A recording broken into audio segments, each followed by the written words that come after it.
Well, welcome everybody to this special Zoom event in Berry College's Creative Writing Reading Series, a poetry reading by David Kirby.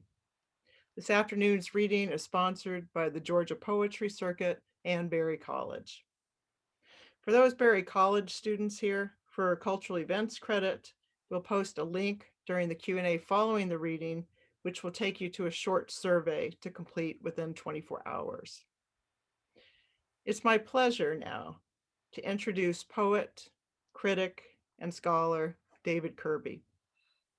Kirby grew up on a farm in southern Louisiana. He received his BA from Louisiana State University and, remarkably, at the age of 24, a PhD from Johns Hopkins University. Author of more than 24 volumes of criticism, essays, children's literature, pedagogy, and poetry, his numerous collections of poetry include The House on Boulevard St, New and Selected Poems, a finalist for the National Book Award. Kirby is also the author of Little Richard, The Birth of Rock and Roll, which the Times Literary Supplement of London called a hymn of praise to the emancipatory power of nonsense. Since 1969, Kirby has taught at Florida State University, where he has won 5 university teaching awards and is the Robert O. Lawton Distinguished Professor of English. Kirby has been awarded fellowships from the Guggenheim Foundation and the National Endowment for the Arts, and recently, the Florida Humanities Council presented him with a Lifetime Achievement Award in Writing. He is a member of the National Book Critics Circle and is married to the poet and fiction writer Barbara Hamby. His latest poetry collection, signed copies of which are available and on display at the Berry College bookstore, the Shipyard, is More Than This. In More Than This, in his poem, The Doors of Perception, Kirby writes, actually, a door leading to a new life can be found between two anything. Finding a door between two anything could be a description of how Kirby's own narrative poems work, by discovering connections, by braiding wildly diverse strands, as, for example, in I Love You, John Maynard Keynes, which not only addresses the 20th century economist, but along the way winds together 13th century Franciscan friar Roger Bacon, the kitsch fortune-telling toy, the magic 8-ball, his neighbor's wandering cat, the romantic poet John Keats, and speculative similes concerning cheese pants and a jacket made of mice. Come to think about it, his poem title, Poking Stuff with Sticks, might seem an apt metaphor for his technique as well. One thing that I want to do in the poems, Kirby has said, is to portray the mind as it actually works. That, of course, is by associative movement, by making leaps and surprising connections. Yet the mind and voice of these poems is distinctly Kirby's, erudite yet unassuming, in direct, casual conversation with his readers, as well as his vast array of subjects. These poems are generous and democratic, willing to take it all in, from Italian opera to Mary Weiss of the Shangri-Las. It's easy to overlook how smart these poems are because they're just so fun. Reading or hearing a David Kirby poem is like hanging out with your quirkiest, smartest, and most hilarious uncle. You never want to leave the conversation, and luckily, he doesn't want to either. These poems are filled to bursting, as you might expect from a poet who implores, "Don't limit yourself, poets," in a poem's gushing praise of Shakespeare's putting it all out there. Piling, Kirby writes, one image on top of the other, like a father showering presents on his children, the gifts arriving so quickly that all experiences are devoured, all categories broken down, all distinctions annihilated, and we see the world as it really is, a mishmash, a glorious, shiny mess where I am king and you are queen, though neither of us wears a crown. Otherwise, why bother? Why write at all if you're not giving away the store, tossing out your shiniest presents, bestowing your best boons, favors, benefactions? As wildly expansive as they are artful, as compassionate as they are playful, as funny as they are brilliant, David Kirby's poems do indeed give away the store. What gifts they are, and it is my great happiness to welcome David Kirby now to share them with you. Oh, wow, I should have been ready for that. Barbara Hamby said, watch out, Sandra's going to give you the best introduction you have ever had. And you more than did that. Listen, y'all, this is my fifth appearance on Zoom, giving a reading this week. And uh, after a while, you get kind of tired of hearing about yourself. This is the fifth time I've been introduced. So the critic Stanley Cavell said you would go mad if you had to watch a video of 24 hours of your own life. So it's kind of like that. But Sandra did what few people do, which is she dug deep and she got down into the poems, and I think she might have said a couple of things that I probably didn't know about myself, and that I hope are true. So we're going to go on here for a while. What about hour max, Sandra? What's the time limit here so I can keep an eye over? 45 minutes, an hour?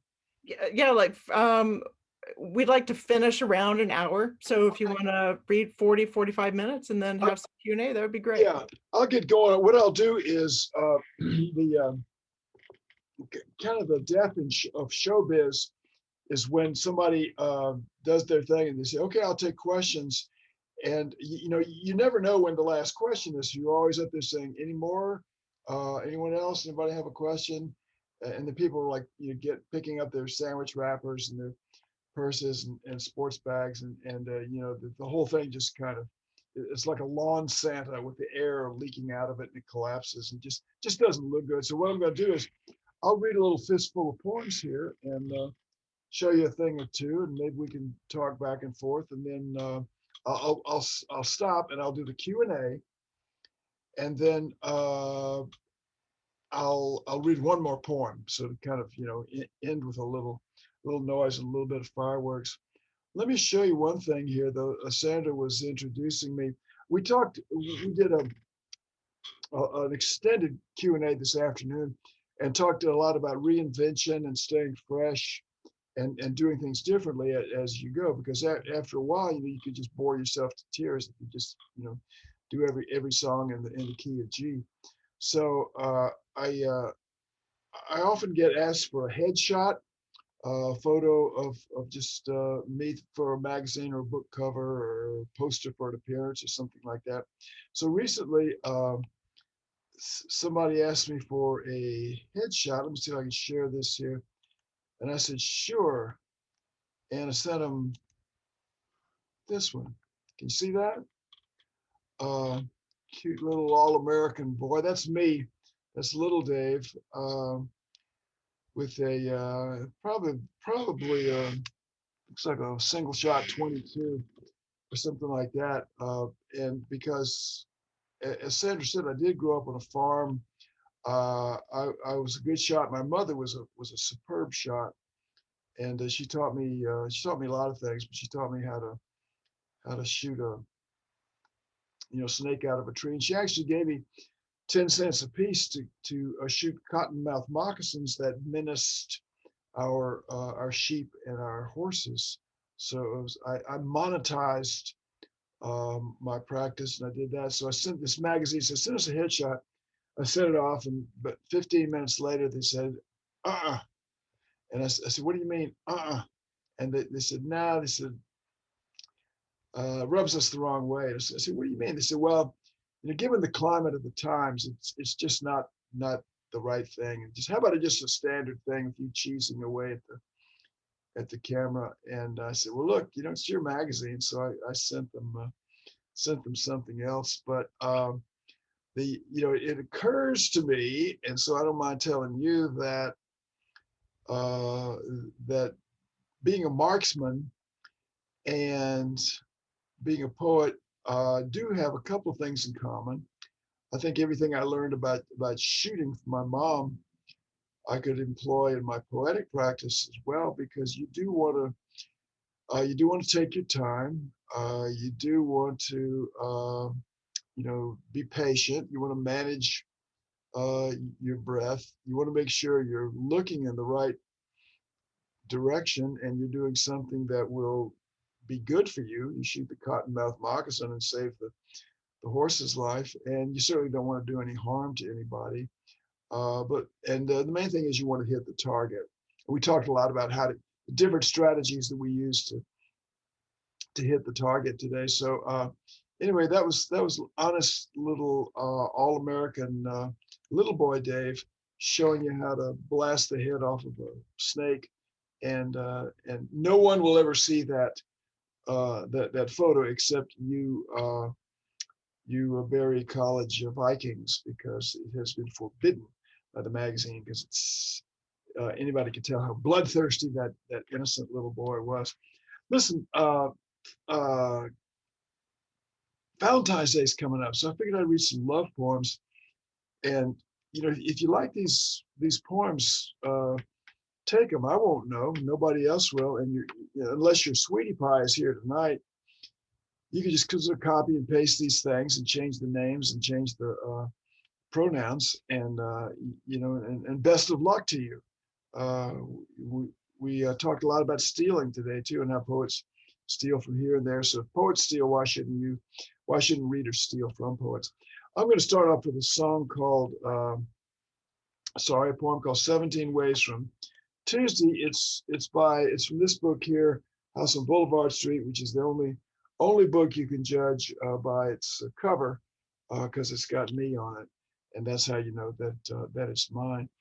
I was in Paris, in France, with my wife Barbara, and we went to an art show, and we're looking. It was a Joan Miro show of the different media that he used, that marvelous early 20th century artist. And it isn't exactly an ekphrastic poem, which is just kind of a pretentious phrase meaning a poem about a particular painting, but it's sort of about his entire career as painting. There's a lot of colorful images in here, which I hope you can visualize. But mainly, this is about a poem of mine that sprang from something I heard a guy say to his girlfriend in the Centre Pompidou, the Pompidou Center, where the Miro exhibit was.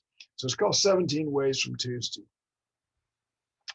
At the Miro exhibit in the Centre Pompidou, I hear a guy say to his girlfriend, when we get back to the hotel, I'm going to put it to you 17 ways from Tuesday.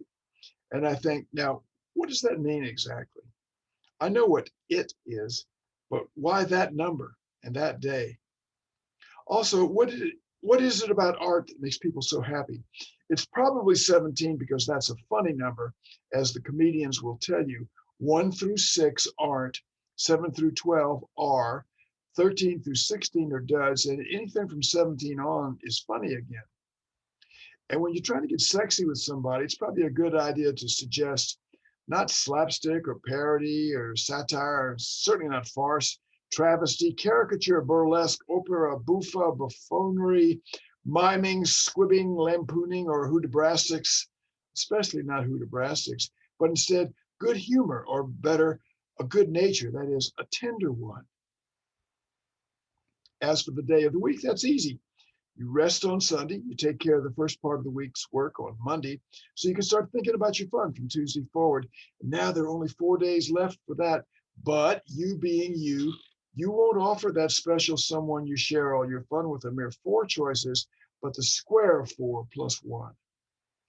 Now, about art. Art makes people happy because, well, let's see what Miro has to say on the subject. This is from a 1936 interview with Georges Dutuit in Cahiers d'Art. Painting and poetry are done in the same way you make love. It's an exchange of blood, a total embrace, without caution, without any thought of protecting yourself. Huh. You're right, reader. That does sound pretty stupid. Ha ha. Tell you what, Joan, you hang on to your day job there. To put it another way, you leave the ink pots alone and I won't start splattering the canvases. I think art makes people happy because it makes them feel like children again, spoiled children.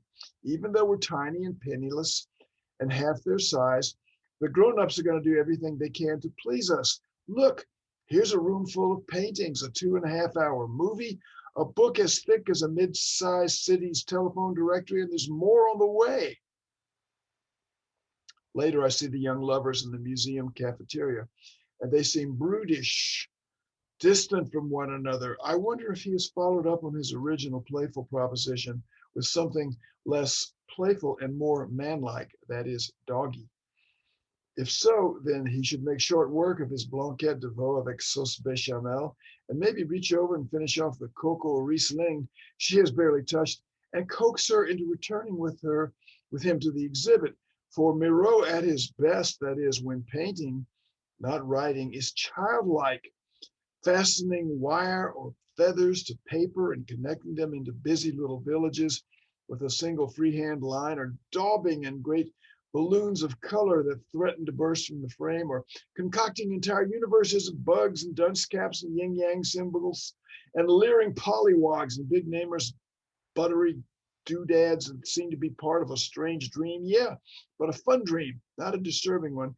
And even when he is painting figuratively, yes, he did that too, he produces not a conventional portrait like Degas did, or even the young Picasso, but one of a thick-haired guy in weird Catalonian PJs, leaning up against a Japanese print, the whole set against a background of yellow as bright as egg yolk or gold or the sun itself. Lovers, be like painters, that is, playful, not grim. Painters, you be like painters too. Leave the writing to us. And you know what to do already, poets. So get busy. So that's a jolly love poem for you. Kind of set the mood and get you ready for, what is it? Sunday, I think. Yeah. I hope you can find a way to overcome the present times that we're in and be with the people you want to be with, either the Zoom way or the real way. And the real way is coming. I don't think it's that far away. So, keep washing those hands, wearing those masks, get that shot when you get the opportunity. Good times are coming, and you want to be here for them. You want to be here so you can be a cannibal. I'm going to read another poem to you now. It's called Just That. I Wish I Were a Cannibal.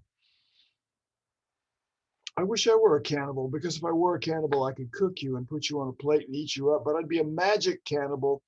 So you'd come back tomorrow and I'd prepare you in a new way and eat you up all over again. Oh, wait, not a magic cannibal, but a cannibal who lives on a magic island where people who are crazy about each other just keep devouring the other person every day and do it again and again and again. Today, I think I'd like to roll you gently in butter, then dip you in an egg wash and some breadcrumbs, slide you into a skillet in which I've heated butter and olive oil and cook you for 3 minutes on one side and 2 on the other. And put a slice of cheese on you and stick you in the oven just long enough to melt the cheese.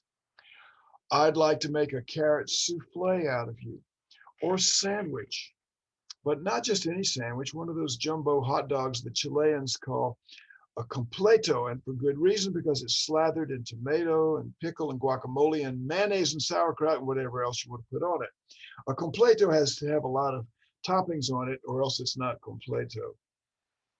Or a Primanti Brothers sandwich from the famed Pittsburgh deli of that name that consists of capicola and provolone, topped with French fries and coleslaw and tomato slices on sourdough. Or wait, I know, the Monte Cristo, which is truly the Cadillac of sandwiches in that you make it by putting turkey and ham on Dijon-coated white bread, which you coat with a well-beaten egg and cook until brown on both sides and sprinkle with powdered sugar and serve with red currant jelly alongside for dipping, though you'd be delicious dipped in anything. I'm certainly not going to turn you into a pretzel strawberry salad. It's not even a salad, though it's delicious.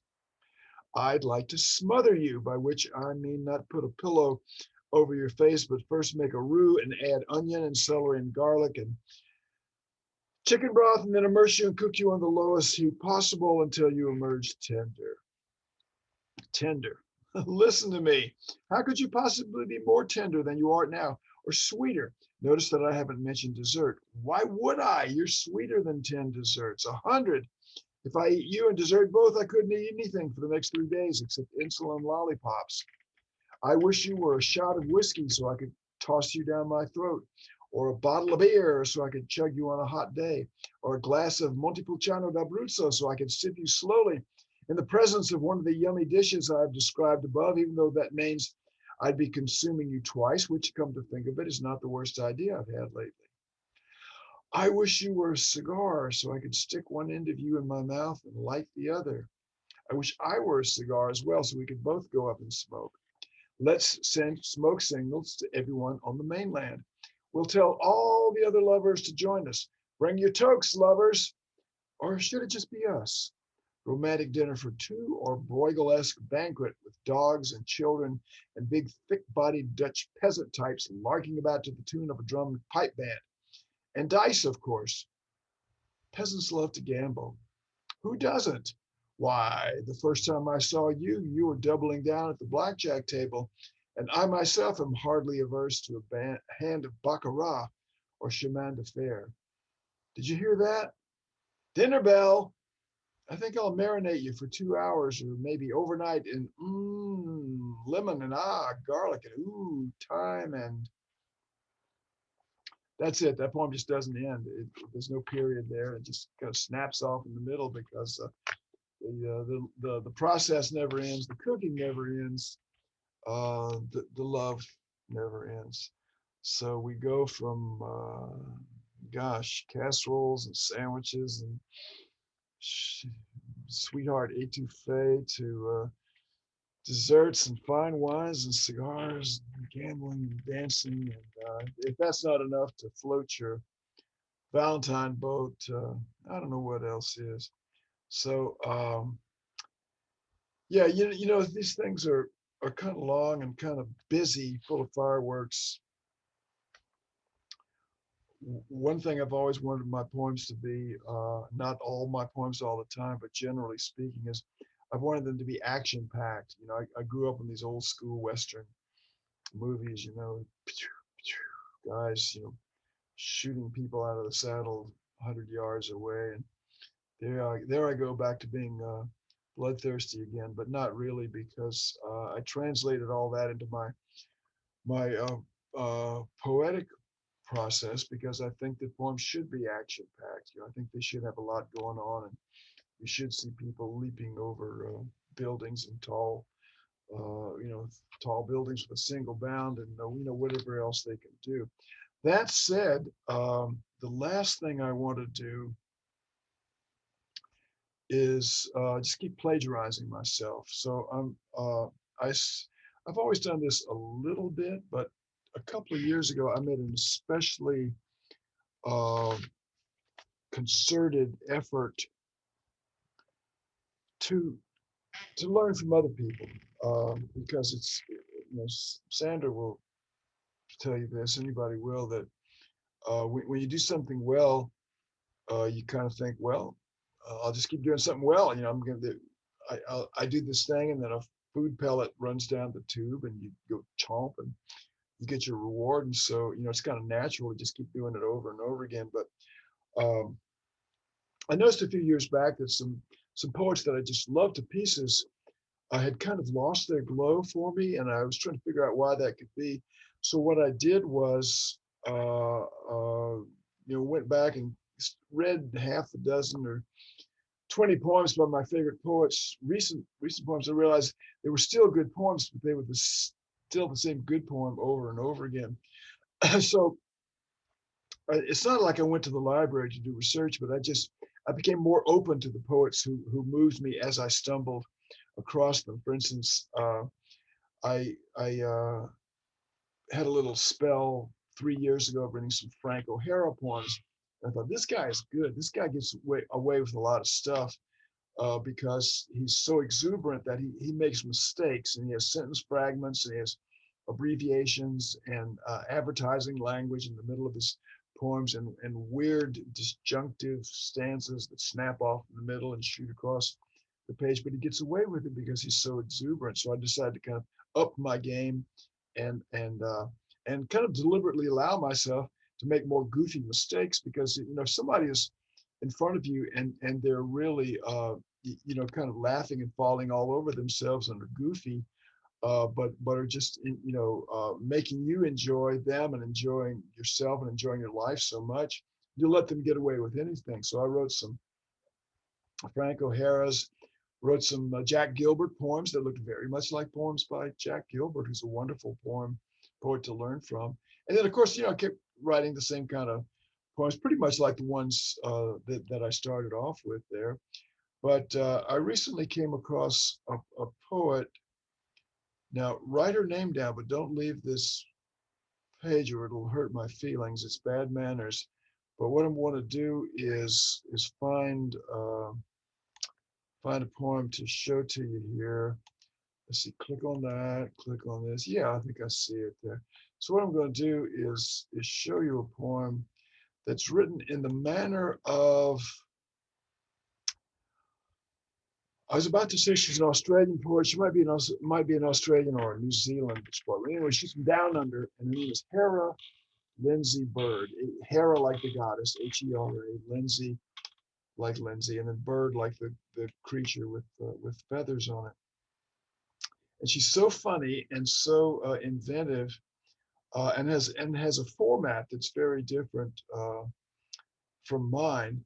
That I thought, I think I'm going to write a few. I'd written some Franks, and I'd written some Jacks, and I've written some Waltz, and I've written some Allens, and so I thought maybe I'll write a few Harris, see what I can get away with this. So let me show you this poem, and I'm going to bring it up on the screen, and you can follow along with me, and then maybe I'll tell you a thing or two about it when I'm done. Yeah, there it is. It's a poem has a title. It kind of doesn't even sound like a title, because somebody said, "What's your poem called?" You say, "Huh?" And you say, "No. I want to know the title of your poem." It is, "Huh?" And it goes this way. This is from a magazine called Sixth Finch.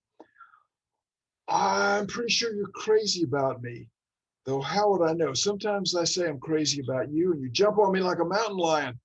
And sometimes you just look at me the way Patsy the cat does. It'd be great to know what's going on all the time.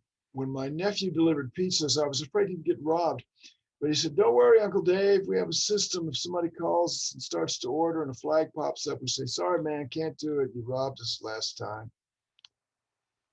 That's a good system.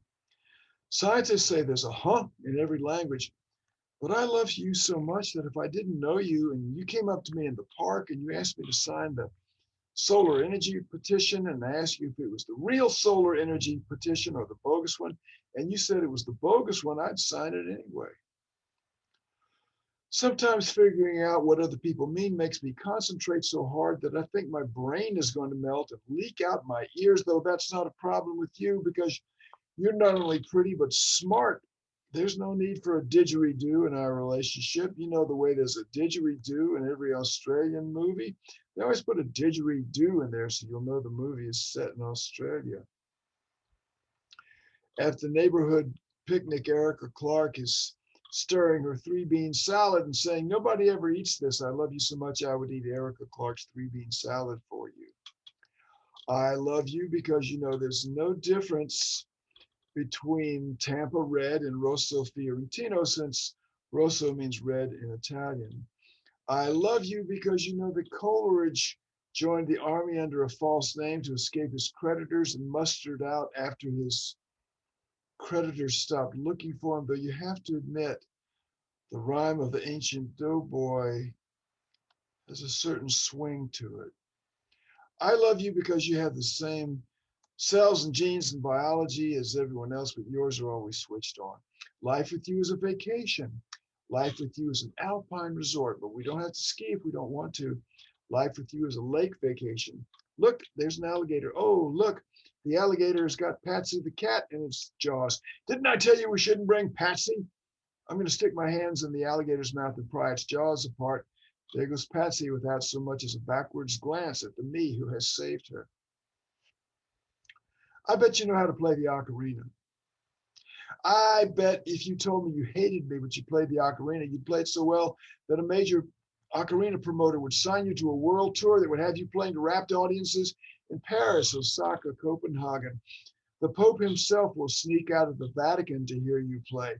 You'll be so popular that you'll never come home again, but I'll still love you. I love you the way kids and dogs love to look at each other in the park. I love you the way chocolate ice cream loves white t-shirts, but not dark ones. I love you the way angels love barbecue, the way sunflowers love the moon, the way murderers love guest cottages, the way the beach loves swimmers and the pool loves float toys. I love you the way a fire axe loves a burning house. I love you the way a sleeping bag loves stars. I await you the way a cake pan awaits its batter. I love you the way the thread loves the wound. I love you the way my new shirt loves the Goodwill store, the way a bigamist loves his family in the other city, but not this one. The way a tulip of foam loves, a tulip of beer loves its collar of foam. I love you the way the prow of a yacht off the coast of Kennebunkport loves the harbor at Wellington, New Zealand. I love you the way Delta Flight 1535 loves Istanbul. I love you the way the canoe loves circling the lip of Niagara Falls just before it goes over and smashes to pieces and everyone survives. Actually, life is a vacation with or without you, but from what? Well, we won't know till we get there. So you see what I'm doing, what Harold Lindsay Bird is doing here. By the way, to give you a sense of her playfulness, one of her poems is called The Wild Geese by Mary Oliver by Harold Lindsay Bird. That's the title of the poem. And then underneath it, it says by Harold Lindsay Bird. So she's a bunch of fun. Yeah. So what you see what she does, there's not a period or a comma in here, but she writes her poems in syntactical units, either completely uh, independent sentences or halves of sentences. I'm pretty sure you're crazy about me, though how would I know? Sometimes I say I'm crazy about you. So it's no, you don't need the signposts and the yield signs and the stop and go of periods, semicolons, colons, dashes, and quotation marks. It's just kind of all there for you. So that's one good thing. It was kind of liberating and fun for me to do. Another one is that I talked in Sandy's class earlier today about the Bits journal, which is that journal you throw everything into, and how that's just your future as a writer, because you'll never run out of anything to write as long as you got that Bits journal.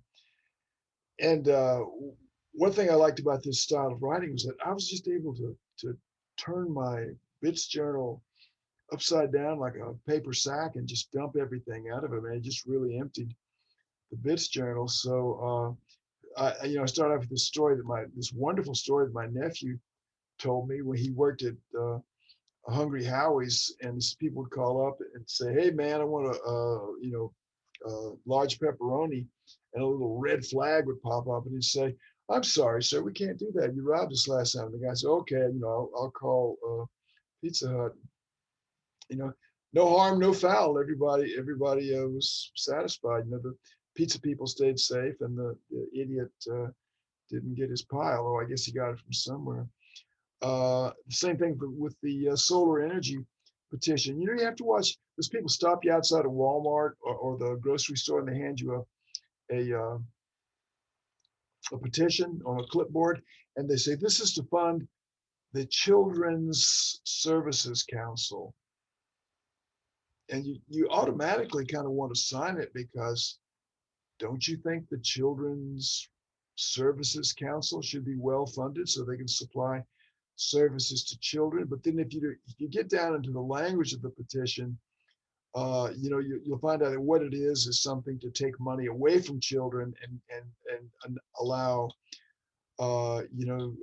senators and representatives to buy a second vote, and so you have to read these things. And so this was actually Barbara and I were in the park one time. We were walking, and somebody came up and said, "Would you sign the solar energy petition?" And we knew there was a fake one out there. So Barbara said, "Is that the real solar energy petition or the bogus one?"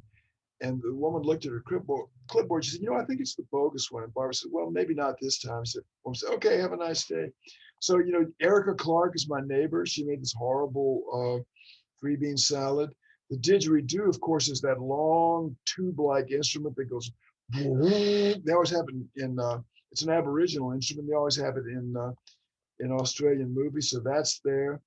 I want to ask you all a question. Let me see. I guess I'd have to look at the chat room here, unless you want to switch your mics on.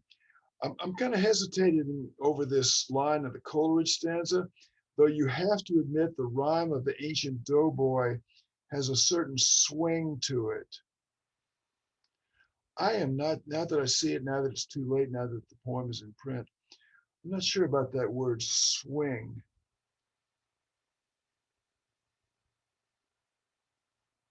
I'm wondering if it should be swagger. But you have to admit the rhyme of the ancient doughboy has a certain swagger to it, something like it. What do you think, swing or swagger? I mean, this poem will be in a book one of these days.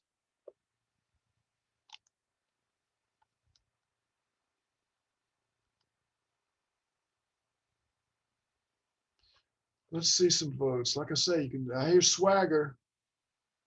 Here comes swagger. Got one vote for swagger. Stop the steal. You Georgia people are good at this, at voting. Swagger again. Swagger sounds newer. I like swing, swing, swing. Swagger, it's like a horse race. Swagger slightly ahead, folks. Swagger, swagger, swagger. Okay, I'm going to close the polls in 10 seconds because I got more. I think swagger is it. Yeah, I think that's going to be the one there. Also, swing sounds like we always say that such and such a thing has a certain ring to it. Swing kind of sounds. Maybe that's why somebody said swagger sounds better because swing sounds too much like ring. But anyway, I shall take this under advisement. But it sounds like you have voted a new word into my poem there. So anyway, let's talk about writing different kinds of poems, and they're not all as rambunctious as the last three that I read to you there. So I'm going to read you a shorter poem from a magazine called River Styx. As soon as I find my page number here, yeah, page 39. River Styx, a beautiful magazine. Looks like this. It's a brand new issue. Still has that new car smell to it. We'll never, but we will have that online one of these days, but we don't have it now. That's the great thing about a book or a magazine. It just has that old school smell. So the poem looks about like that. It's just a little bit more than a page. And what happened was, as you can probably tell, I get a lot of my poems out of just contacts with people who are have jobs that are different from me, and that's pretty much everybody. And some guys were putting a roof on our house, and they were our brown-skinned brothers from south of the border, hardest working guys I've ever seen. They would work from 7 to 7. Barbara and I went out one night just to get away from all the bang, bang, bang. Came back and it was dark, and these guys were up on the roof, and you could hear them hammering, and they had lights, and they had a radio, and they were listening to the Spanish language station and singing along. So I couldn't get enough of these guys. but there was a foreman named Homero, which is Homer in Spanish. And when the job was done, Barbara and I were out front talking to Homero, and this is a kind of a transcript of the conversation. The house at the bend in the river. Homero is the foreman of the crew who are replacing our roof, and he's shaking his head as the young men pack their tools and head home for the evening. When I ask him why, he says, these guys, when they go back to Mexico, all they do is party and spend all their money. Why not buy a piece of land, I tell them. And I'm just about to say, that's good advice when Barbara says, but they have to party to meet the girl they buy the land for. And Homero and I look at each other like, And the girl? What do young women want? As she watches a movie called War of the Wildcats, Joan Didion hears John Wayne tell a girl that he will build her a house, quote, at the bend in the river where the cottonwoods grow. Later, she thinks of all the men she has loved and how none of them have been John Wayne and have never taken her to that bend in the river where the cottonwoods grow. Young man, go to the party. Find the girl. Ask her to the movies. Take her to the bend in the river where the cottonwoods grow. It doesn't have to be an actual river or actual cottonwoods. Put your arm around her waist. Sweep your hand from one side to the other and say, here is where I will build you a house. Barbara and I have a house, though I didn't build it, and it isn't on a bend in the river, and the trees around it are pines and live oaks, not cottonwoods. And we met at a party but I don't remember the party or much of what happened in the days or the months that followed it. But here we are, right where we're supposed to be. Someone said marriage means dealing every day with the intractable otherness of someone else, which makes marriage a matter of finding someone whose otherness you want to deal with. Sometimes Barbara wants one thing for dinner and I want another. She wants to go to a movie. I have a game to watch. We both decide to read. We get in bed at the same time, though sometimes she stays up later, sometimes I do. She sleeps soundly. I'm like a man on a bicycle with square wheels. We wake up when the sun is at the window, or earlier maybe if an owl cries or a cat paws at the door. And we lie in each other's arms and we wait as the day comes to us. So that's a little quieter love poem, and just so you don't get too syrupy and catch some kind of emotional diabetes from all these gooey love poems I'm reading you, how about if I read you a poem with a lot of pain and cruelty? And this is the title poem from More Than This, and it's called More Than This. It is a braid of 3 stories. There's a short story that starts the poem and ends it. It's followed by a second, even shorter story. The bulk of it is made of a joke that, or a kind of an allegory that my barber told me. And then the poem ends by coming back around to the place where it began. It's called More Than This. And then remember, after this, we're going to have some Q&A. So please come up with your Q's and I'll come up with the A's and I'll read you one more poem and bid you a good evening. When you tell me that a woman is visiting the grave of her college friend and she's trying not to get irritated at the man in the red truck who keeps walking back and forth and dropping tools as he listens to a pro football game on the truck radio, which is much too loud, I start to feel as though I know where this is going. So I say, stop, you're going to make me cry. How sad the world is. When young men died in the mud of Flanders, the headmaster called their brothers out of the classroom one by one. But when the older brothers began to die by the hundreds every day, they simply handed the child a note as he did his lessons.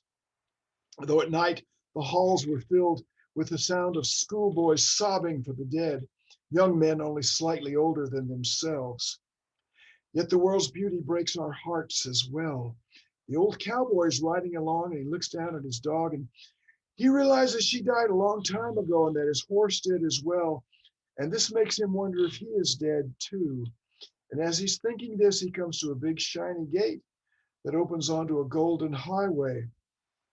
And there's a man in a robe and white wings. And when the cowboy asks him what place this is, the man tells him it's heaven and invites him in, though he says animals aren't allowed, says the man. So the cowboy just keeps going until he comes to an old rusty gate with a road full of weeds and potholes on the other side. And a guy in a tractor, and the guy wipes his brow and says, "Hey, you three must be thirsty. Come on in and get a drink." Cowboy says, "Okay." He says, "But what is this place?" And the man says, "This is heaven." And the cowboy says, "Well, then what's that place down the road with the shiny gate and the golden highway?" And when the guy says, "Oh, that's hell," the cowboy says, "Well, doesn't it make you mad that they're pretending to be you?" And the guy in the tractor says, "No, we like it that they screen out folks who desert their friends."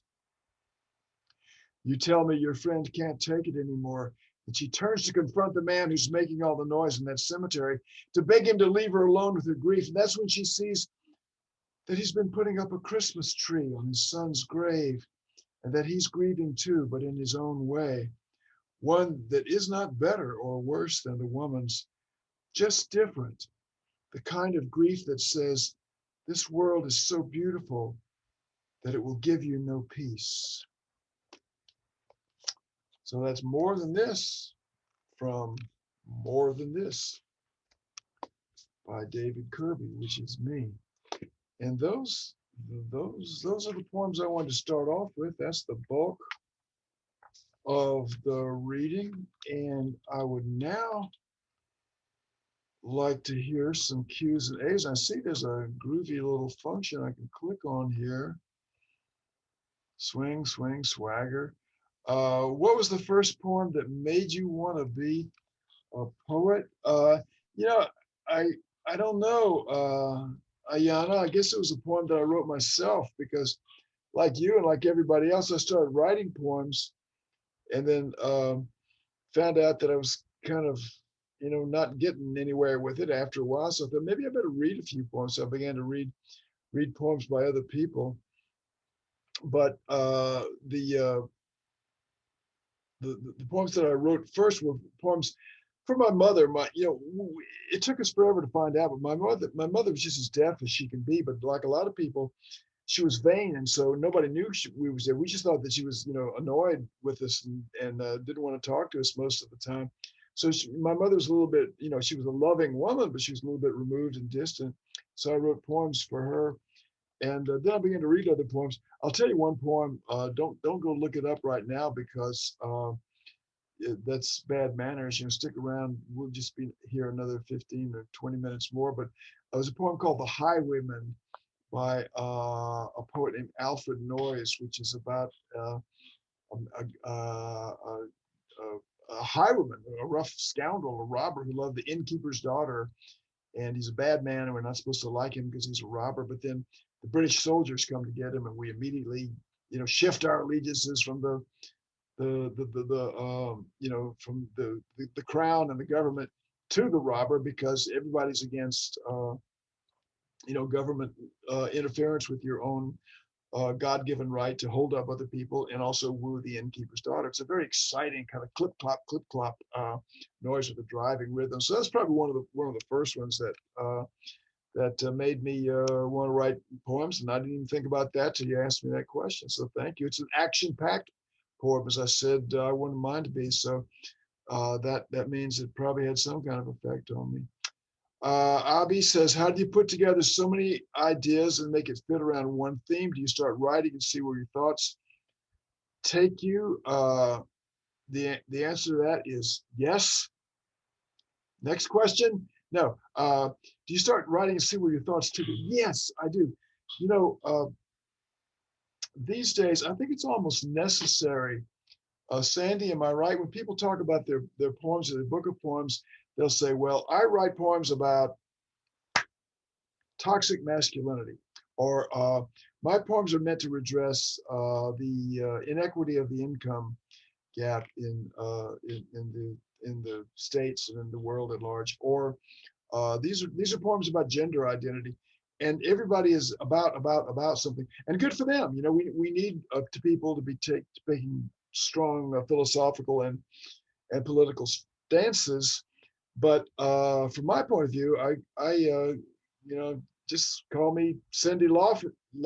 I just want to have fun. I want to amuse myself and try to amuse you. So I get little puddles of language, little squibs and paragraphs and chunklets of language and images and bright shiny things, and just move them around and move them around, and try to listen to them very carefully. And after a while, I say, oh yeah, this poem wants to be so and so. So I try to let my language and let my poems tell me where I want to go, rather than me saying, okay, you're going to be a poem, about climate change, because what can I tell you about climate change? Stop it. Buy a Prius. Turn off your air conditioner. We all know that, right? So I'm not going to, make you or me happy by trying to, get you to think something that you already know yourself. I want to come up with something brand new. So let's see, how do you come up with the titles for your poems? Uh, the title of a poem is a line in a poem. And Sandy, I bet you've heard this a million times. People will write poems, and then it'll be a poem that takes place at night, and so they call it night. Or it'll be a poem about the difference between cats and dogs. They'll call it cats and dogs. And then I say, Joshua, would you work a little harder on this title? And they always grin and say, oh, I'm no good with titles. And so that lets you off the hook, right? The title's a line of a poem. So you just need to work at that as much as anything else. People think, you write the poem, you've done the work, and so you just, you call it, untitled, or call it poem number 6, or nocturne, or etude, or something. Put as much work into your title. So how I come up with them, just, pounding away, pounding away. What's your inspiration? Well, you, Mia, everything around me, everything I bump into, the world, we're kind of sitting in this blizzard of billions of dollars worth of ideas and inspiration that's trying to kind of coming at us. And so all we have to do is just reach up there and grab it. A question I get a lot of readings is somebody says, where do you get your ideas from? And I say, well, same place you get your ideas from. I just make poems out of them. It's all out there. It's all for free. Which of all the poems you've ever written is your favorite? The one I'm gonna write tomorrow. Which is the most fun of yours to write? I wrote a poem called "The Search for Baby Comb Over" one time. It was about this neighbor I had who was very irritating, and he had one of those comb overs. And I should talk now because I'm at the comb over stage of my own life. But I called him Mr. Comb Over, and he claimed he and his wife had a baby, and I never saw it. And the great thing about poetry is that you can take revenge on people. I mean, if you're an accountant or a biologist, I don't know what you can do, but if you're a poet, you can take revenge. So I wrote this vengeful poem about my neighbor and had a lot of fun. That's why that was fun. Let me see now. That's the Q&A part. Let me look at the chat part, which is that's different. Have you written any poetry with your wife? Oh no, horrors. No, no, no. What a marriage destroying idea that is. That is something that a lot of people do, though. They collaborate, and I don't know. I had this aunt who lived in Kentucky, and she used to send us these boxes of bourbon candy, that they were chocolate pieces of candy, but they tasted like bourbon. And I didn't like them because, when you're 8 years old, you don't like bourbon, or you shouldn't.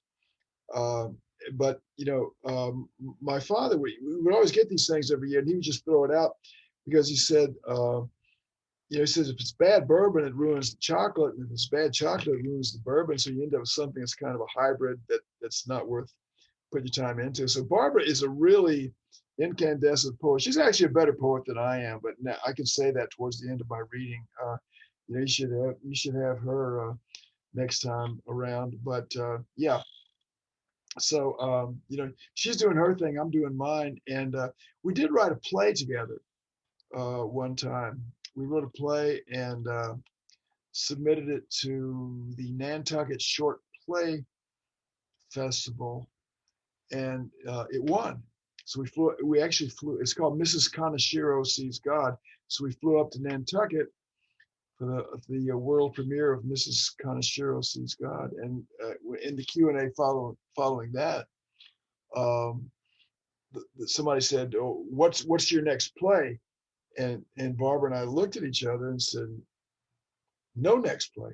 And I said, "What do you mean?" They said, "Well, it was hard enough writing this one, and we won. We won the contest. So why write a play that it doesn't win a contest? It'd be like going into the casino and making a bet and winning $1 million, and then only in movies do idiots like push it back onto the table and say, okay, I'm going to bet everything on red 36.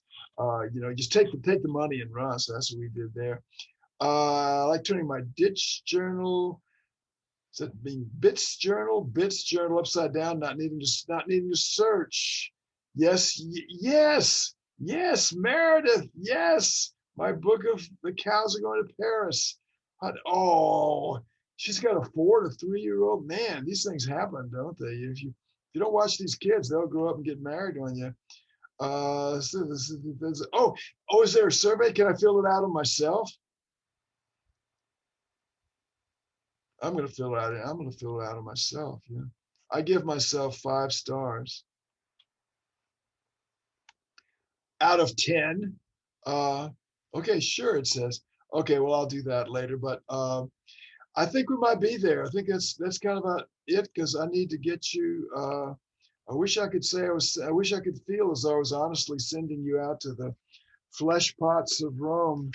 But I know you're smart and resourceful people, and you're gonna amuse yourselves. So I'm just gonna say thank you, and I'm gonna read you a poem. It's just a 1-pager, short one. It's called Armstrong's Good Night. There's a wonderful song called The Parting Glass. I'm sure you've heard it. You've probably sung it. If you don't know this song, when we're through here, as we'll be in a few minutes, so again, stick around. But when you're through here, just go to YouTube, put in The Parting Glass. You see this wonderful video of 4 or 5 young Irish tenors walking into a bar and harmonizing on this glorious song called The Parting Glass, which, like me, if you're a 3-chord musician, you can mangle on your guitar, and it's just a wonderful, wonderful song. But I started looking into it, and I found out that The Parting Glass was originally based on a poem called Armstrong's Good Night, which is supposedly the poem that a condemned man wrote during the Irish Troubles, not the recent ones, but the ones back in the 17th century. And there was a man named Johnny Armstrong who killed Sir John Carmichael and was condemned to death. And so in his last night on earth, he wrote a song called Armstrong's Good Night. And it goes this way. Good night and joy be with you all, writes Johnny Armstrong in his prison cell as he awaits the dawn of the day he'll hang. It's the winter of 1600, and border raider Johnny is about to marry the rope maker's daughter for his part in the murder of Sir John Carmichael. The poem he writes as he awaits his executioner becomes a song first called Armstrong's Good Night, and now The Parting Glass, versions of which are sung at funerals and retirement parties the world over, and also when friends move to a better job, better lover, better life. Armstrong's song is sad but beautiful, or perhaps I should say sad and beautiful, for the deepest beauty finds itself in the black heart of night. Now imagine Johnny Armstrong in his last hours when, like a shaft clear and cold, The thought pierces him that in the end, all this is only a small and passing thing, that there's a radiance beyond the shadow's reach. And so he writes, but since it fell unto my lot that I should rise and you should not, I gently rise and softly call, good night and joy be with you all. Johnny Armstrong was hanged as a murderer, but to his people he was a patriot, though he admits to nothing more than carelessness. Of all the money that e'er I had, I spent it in good company, and all the harm I've ever done, alas, it was to none but me. I'd say I fall somewhere between murderer and patriot, for I've killed no one yet. And I love my country, or at least my version of it. As for being careless, they don't hang you for that. So let us say good night to each other while we can. Good night to my darling wife and to the sweethearts who came before her. And may you think well of me as I do you. Good night to my boys and their wives and children's children, the ones I'll never see. Good night to the soldier, the teacher, the engineer and banker. Good night to the prisoner in his cell and to those who will come for him in the morning. Oh, and good night to my parents who were the first to bid me good day. Good night, friend. Good night, and joy be with you all. Good night, everybody, and thank you. Thank you so much, David, and thank you all for coming. And remember, you can get this book, More Than This, signed copies at the Berry bookstore. So thank you all. Thank you, David.